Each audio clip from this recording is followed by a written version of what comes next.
is Nolan Schanuel? Kyle Harrison is finally getting called up to the San Francisco Giants. Join us today as we talk must-add players from this weekend on today's action-packed episode of Locked On Fantasy Baseball.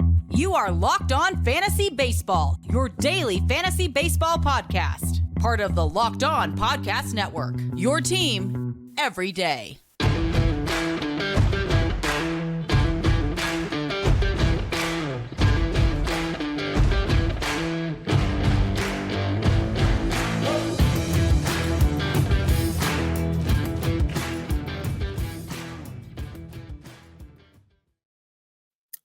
Hello, fantasy baseball fanatics, and welcome to the Locked On Fantasy Baseball podcast, brought to you by the Locked On Sports Network, your team every day.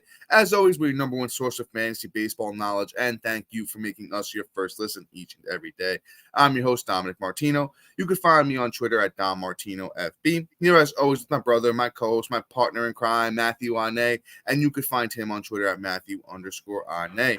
If you're listening on a platform like Apple or Spotify that allows 5-star ratings and reviews, we would truly appreciate it if you do those two things for us. And if you're watching on YouTube and you haven't already, hit the little bell below. It subscribes you to the channel, also gives you a notification every time we drop a new episode. And lastly, but most importantly, subscribe to us on the Subtext website. On Subtext, it's a one-on-one, in-depth, personalized experience through text messaging. We offer a lot more on there than we can in this 30-minute podcast, so check us out on Subtext. Today's episode is brought to you by the Gametime app. Download Gametime, create an account, and use the code LOCKEDONMLB for $20 off your first purchase. Last-minute tickets and the lowest price is always guaranteed. Locked On Fantasy Baseball fans, we have a fully loaded episode for today. As always, let us be your team secret weapon, where we provide you with the best players to add from this weekend. Matt, we got a couple of young guns. Which one's up first, brother? Man, we're going to talk about Mr. Masyn Winn, baby. He could possibly get you the win for the rest of the season in stolen bases in full-blown roto leagues. My guy has had a 43 stolen base season, a 32 stolen base season. So it looks like my guy is just going to steal everything under the sun. He may be the new Mr. Steal Your Girl. On top of that, he does bat a nice 288 this year and 283 last year. He has 18 bombs this year, along with 7 triples and 15 doubles. I like the stats. I would love to see if he actually has the power and whatnot, because I mean, what I see when I see 7 triples, I mean, obviously you're fast because you're able to make it around the bases, but also that you're able to put it deep into the outfield in the gap where, you know what, like, hey, it may be like one of those things where it's just missing the over the fence thing, where that could push it to 22 home runs versus, 18. So I want to see what Masyn Winn can actually do in the bigs. I'm actually really excited to see if, what he can actually do and pull together in the bigs. So Masyn Winn is somebody I'm really interested in at shortstop. So let's see what he could do rest of the season. He's one of those September call-ups that can really make a difference on your fantasy roster. So I'm honestly adding Masyn Winn. Yeah, Masyn Winn, 22% owned already. We talked about Masyn Winn last week. We did our prospect to watch for the September call-up, show, and we said, hey, get out ahead of it, get Masyn Winn. I think Matt and I had him ranked pretty highly in the sense of which guys are actually going to get called up, this late August, early September. Masyn Winn, definitely worth the ad right now. He is currently... I think he's 3 for 11, including today. Masyn Winn went 2 for 4 today. He's been hitting 9th, so I don't love that for him. It looks good for runs, but not great for RBIs. The power, he's starting to tap into that, power a little bit, especially this year. 105 games, 18 homers. But as Matt mentioned, he's really, really known for his speed. So if you need somebody that's going to, contribute in speed, going to contribute in runs, and potentially give you something in the batting average and power department, I'd give Masyn Winn the shot. I don't know if he's my number one guy we're going to talk about today, but Masyn Winn is definitely somebody to, at least minimum throw on your watch list and see what happens with the kid. He's only 21 years old. Sometimes it takes a little bit of time to adjust to big league pitching, but that's Masyn Winn for you guys. This next one kind of came out of left field, and I don't know if anybody saw this happening, but knowing how do we say this, Matt? Schanuel? I think it's Schanuel. Nolan Schanuel, yeah. Nolan Schanuel. This kid, man, he's played 21 games in the minors before he gets the call to the bigs. Some recent names that have actually done this in the year they were drafted to get called up. Ryan Zimmerman in 2005, Andrew Miller in 2006, and Chris Sale in 2010. So that's the kind of, that's where the names that he's fitting in with at the moment. And those are some really big names. So far through his first 3 big league games, he led off in all 3. I love to see that. He is batting .250 with 4 runs. I don't really know what to say here about Nolan, because we're in unprecedented unprecedented ground right now. I know he went on waivers for every Yahoo league right away. Even if you have a league where you're normally allowed to just add somebody straight out, Yahoo is not allowing that. They are saying, hey, he needs to go on waivers because, he wasn't even in the system at the time he was called up. So through 3 leagues in the minors, Nolan Schanuel had 21 games, 73 at-bats, 20 runs, 4 doubles, a triple, a home run, 15 RBIs, 2 steals, and 21 walks to 10 strikeouts, hitting .370 with over 1,000 OPS. So, I mean, he's showing he can do it. Let's see what he can do in the big leagues. If I'm in a league where you have to, spend money to get him, I'm probably saying if you have $100 budget, I would throw $30 to $40 on him. Maybe potentially if you really need a first baseman at the moment, if you're looking for a replacement for like Jose Abreu or somebody like that, Schanuel might be really good. But at 21 years old, this first taste of the bigs, I'm not 100% sure on the kid yet. Yeah. So here's the deal.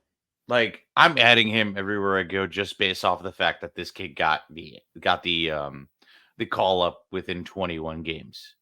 I don't care that the Angels have just been like super aggressive with all their prospects. Yeah, they have Like been. this is so outside of that. This is just unprecedented in every single which level that you can possibly think of in terms of baseball. Especially for a hitter perspective. I can understand a pitcher, especially if they pitched in college, right?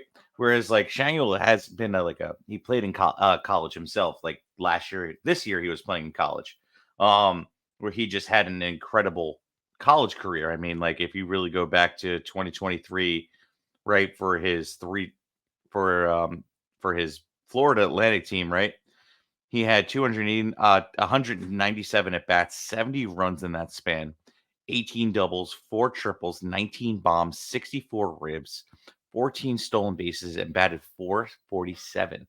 And this is in college. Now, I mean, you're talking about college baseball, right? So automatically how I equivalent this is A+ ball.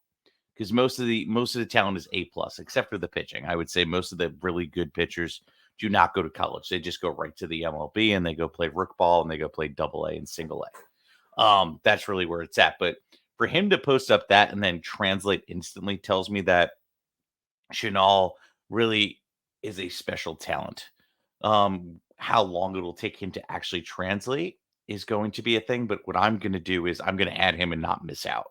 If he does hit, he's going to be big. So yeah, I'm hitting about 40 to 50% of my budget. It is what it is at that aspect because you know what? I'm not going to miss out on the talent. If he flops in 2 weeks, I'm okay with dropping him, but I'm also going to put out everything I can because if he does hit, the likelihood of it is probably the probability is higher of him hitting based off of where the Angels have moved him up to be. They wouldn't put him in a position to fail, for instance. But before we move on and spend more time on Nolan Schanuel or any of the other prospects like the Reds prospect who got called up, Encarnacion Strand, a guy we've talked about a bunch, and a journeyman himself, Dom has a great sponsor he has to talk about.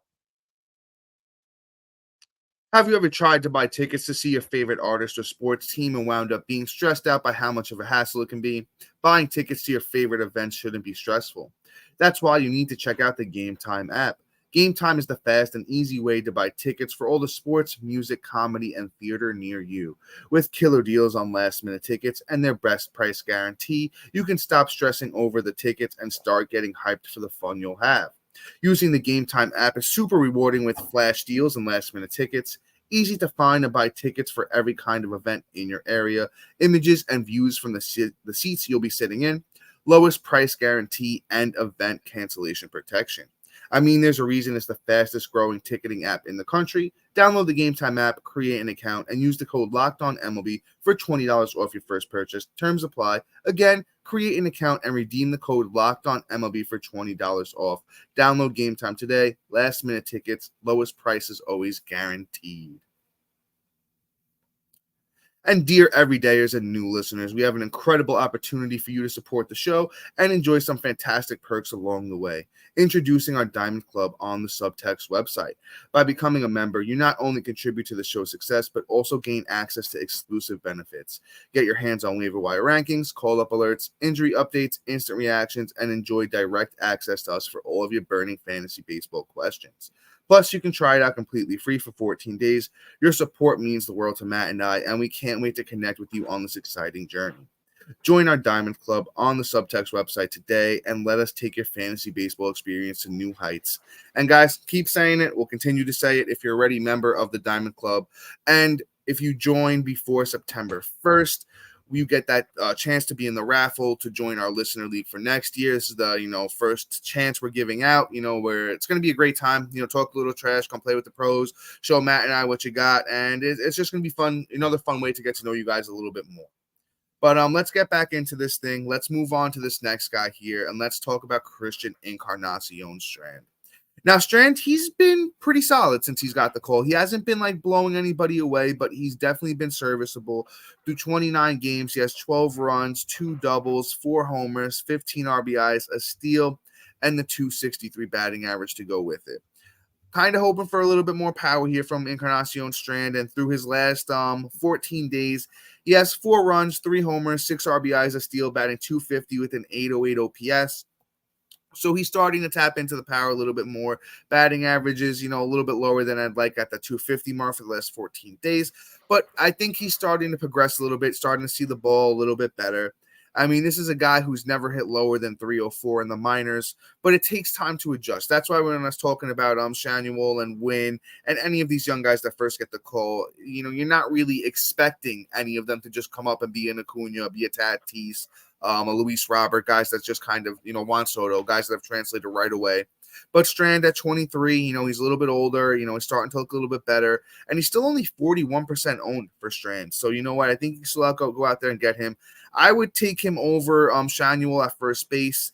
And like I said, he's still looking for replacements out there. I think Encarnacion Strand is going to start, to hit the ground running with that lineup, De La Cruz, McLean. I know they haven't been playing great of late, but I think they're going to turn it around. And I think that whole, young core that Cincinnati has there is going to look a little bit better down the stretch here in the season. Yeah, and don't forget he also hits in the Great American Hitter Park. So, it's one of those things where I like Strand a lot, and I think that I would take him over Chanel, but Encarnacion Strand just has a lot of that upside. So let's add him everywhere. He should be about 70% owned in my opinion. But let's move on here. Let's talk about Mr. Nolan Jones, Colorado Rocky, about 33% owned. Somebody else who's just been performing out to the wazoo. Over the last week, 5 runs, a bomb, 7 ribs, a stolen base, batting about 375. Over the last month, he's got 13 ribs, 5 bombs, 19 ribs. Sorry, 13 runs, 5 bombs, 19 ribs, 3 stolen bases, about 292. So, I like what Nolan Jones is doing. He's performing. He's doing well. And the home run upside is when he's at home at Coors Park. He's just going to be another, quote unquote, Great American Hitter Park, because Nolan Jones could send that out the stadium as well, because Nolan Jones is low key, got some power. He's 6'4", 195 pounds. If this kid puts on 10, 15 pounds, the upside is outrageous. So in keeper leagues, I'm really paying attention to what he does at the end of the season to see how he rounds out the season if the power starts to show up. But for this year specifically, I mean, in Coors Park, it's just going to be fun to have Nolan Jones, and the way he's performing is really nice. So I'm adding him almost everywhere. Yeah, Matt, this guy, is already on a 30 plus home run pace right now. So if he does put that weight on for next year, forget about it. As a 26-year-old, I think Nolan Jones could really have a breakout year next year in a full season. Since they moved on from Crone and Grichuk, this guy's been hitting 4th, 5th. Great spot for him in that lineup. I know the lineup itself isn't fantastic, but that's just a great spot to, produce runs, get driven in. He honestly is a 5 category guy with, 12 homers and 8 steals through 67 games played. It's really, really scary to think how good this kid could be. A lot of upside for Nolan Jones, 33% owned. Honestly, if I needed a guy for like the next week, I would take Nolan Jones over everybody we've talked about so far, and I would even take him over this next guy as well. Not really much more to say here on Nolan Jones besides he has a lot of upside. Probably my favorite guy, favorite hitter that we're going to talk about today. But let's move on to that last bat, as I'm speaking of it here. And it's Eddie Rosario. He's just been so hot and cold this year. When he's on a good run, he's on a good run. And he's on one of those heaters again. So at 30% owned, I think you need to go out there and just grab Eddie Rosario and ride him till the wheels fall off. Last 7 days, monstrous stats. 6 runs, 3 homers, 10 RBIs, 476 batting average, and a 1522 OPS. I mean, the guy's on another planet right now. They moved him up to second in the lineup today. Before that, he was hitting 6th and 7th. But like I said, Eddie Rosario is one of those hot and cold guys. When he's hot, he's hot. When he's not, he's not. Eddie Rosario, pick him up till the wheels fall off, and then you can let him go again. Yeah, facts. I mean, I completely agree with that. I mean, he is just, a hot and cold player. So I would roll with a great take, Dom. Let's talk about some pitching. Let's talk about a great call up today. Diamond Club got this right when it happened.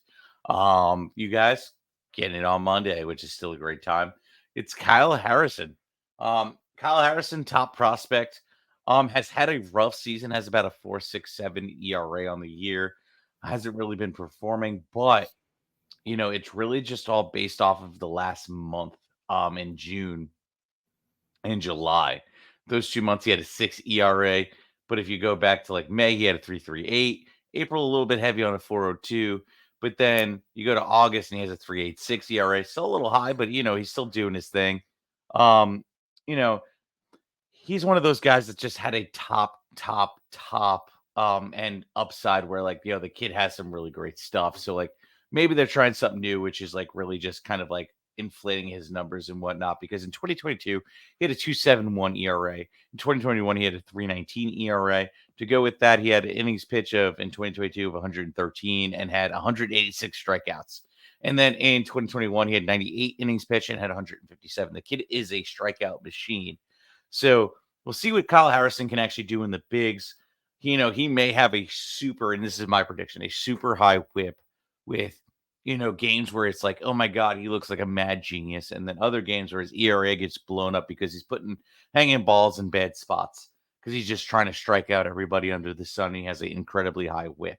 So Kyle Harrison is going to be a very volatile start moving forward, just in general as a fantasy prospect and somebody that you're going to add probably because I'm adding him just based off of a speculative aspect of it, but also too just for to see what the upside is. In good matchups, I'm rolling him out there. In bad matchups, I'm gonna pick and choose. If he can prove himself to be somewhat consistent, Kyle Harrison has all the upside in the world, but I want to see it before I start rolling him out in those matchups and whatnot. But I do love Kyle Harrison. I love the upside. I love what he can do. I love the fact that he can just get me 8 million strikeouts if you really go for it. So Kyle Harrison is a must add to me. Yeah, great take on Kyle Harrison. I don't know if I'm considering him a must add at the moment. 22 years old, 6'2", 200 pounds. Matt, he gets your Phillies in his first start on the 22nd, which I believe is Tuesday. So, that's going to be interesting to see. A good lineup for him to, get that first, big test in the big leagues. I'm kind of more of the wait and see with Kyle Harrison because, as Matt mentioned, he hasn't really been great this year. He does have a lot of upside. I'm probably throwing him on my watch list for now at 10% roster, unless you're in a really deep league. If you're in a 15-man, NL only, that type of situation, yeah, definitely pick him up right now if he's available. Anything shallower than that, probably going to do the wait and see method here with Kyle Harrison because I'm not too sure how it's going to work out for him, especially in that first start. If anything, if you really want to pick him up. Might throw him on the bench for that first one, and then if he performs well, then I'm rolling him back out there. But let's move on to this next guy. I'm kind of excited to talk about him. And that's Hyun Jin-Ryu. Dude's been, fantastic since he's come back. 14 innings, 8 strikeouts, 2.57 ERA, 107 whip. He's got 1 win. And I don't even think that's including today where he went 5 innings, got 7 strikeouts, no earned, 1 whip, got the win against the Reds in, Great American Small Park, as Matt was talking about earlier, against the Cincinnati Reds. Hitters Park.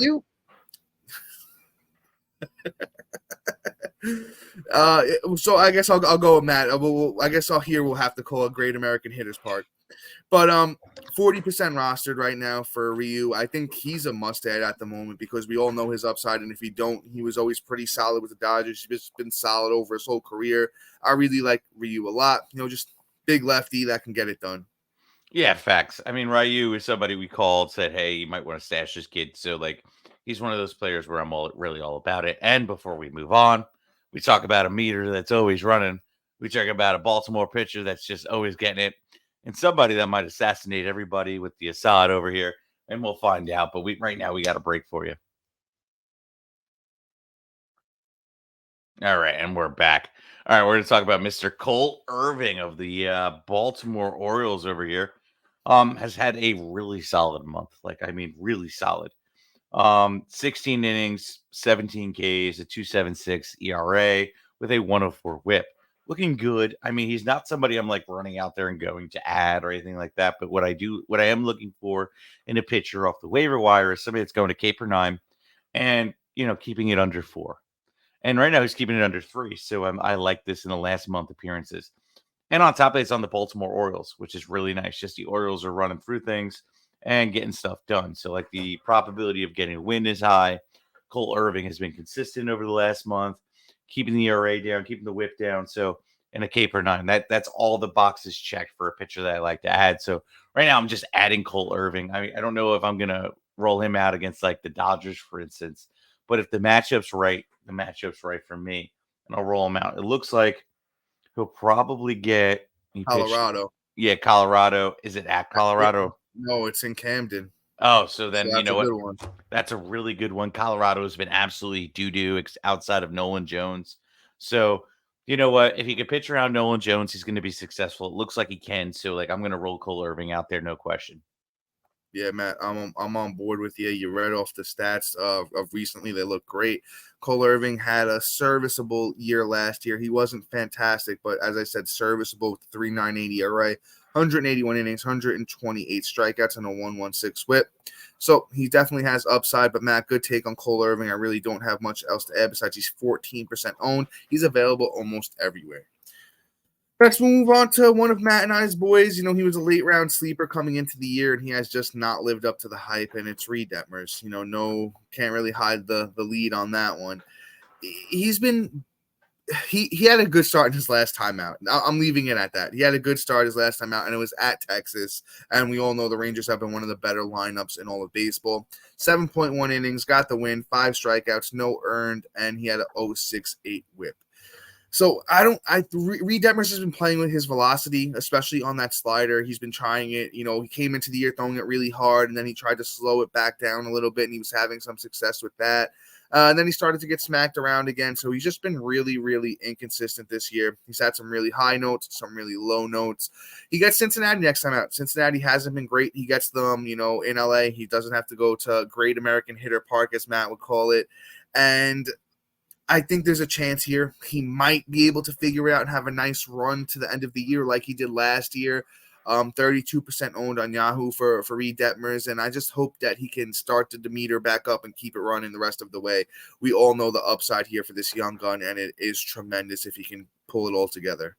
Yeah, I mean, it's weird. Like, it's the difference between a cab and a parking spot, honestly, with Reid Detmers in terms of like the meter running here. Because either there's going to be a cab ride to the airport, which is going to be super expensive and cost you a week almost with the ERA, or he's going to be great and get you around the park, and you're going to be able to park your car for real nice and cheap. It just really a matter of what he can do for you. So I'm adding him for now as a speculative possible good start. But let's move on here. Let's talk about Mr. Javier Assad here. He's been solid over the last month. 24 innings pitched, 2 wins, 16 Ks, a 1.88 ERA with a 0.96 WHIP. I like the surrounding numbers, but not the counting stats. For instance, like, I don't like the under the K per 9, well under, I might add too, because he's about 8 under. So, like, I mean, but Assad could get the job done. He's one of those like ERA deflators, meaning he'll deflate it down to like maintain what it's going to be, but he hasn't been absolutely wonderful either. So we'll see like what Assad can do. I'm willing to roll him out against a good matchup and whatnot, but like he's not my favorite of all the names and whatnot. He's going out against Detroit at Detroit. So pitcher friendly park. That's Great American Pitcher Friendly Park. You know, Assad can, possibly do his thing as long as he can work around Riley Green and Torkelson and really just make things, difficult for those two. So Matt, no love for Kerry Carpenter. I forgot about that dude. You know what? He's still like, he's doing great. Don't get me wrong. I know, But like, I was just joshing around.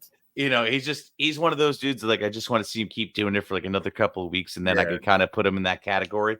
But like Torque, we've kind of glad we've seen it, and Riley Green, I pretty much called. He's been on another level. He's been on another level Yeah. with that Riley Green kid. Yeah, it's just like, thank you, dude, for finally showing up. I mean, not finally. I mean, you're finally just healthy. But he's got the Aaron Judginess in it, so it is what it is. But anyway, let's talk about Mr. Assad here. Assad, I think I can roll him out, and I could feel somewhat comfortable to get him out there against him. There is that possibility. That start comes on. Let me just double check on that. Comes out on the 21st, which is tomorrow. I don't know if I'm really feeling great about starting him off with my week with Assad, but he's probably going to have a second start this week if the matchup is good. Looks like at Pittsburgh. Yeah, so that's the start.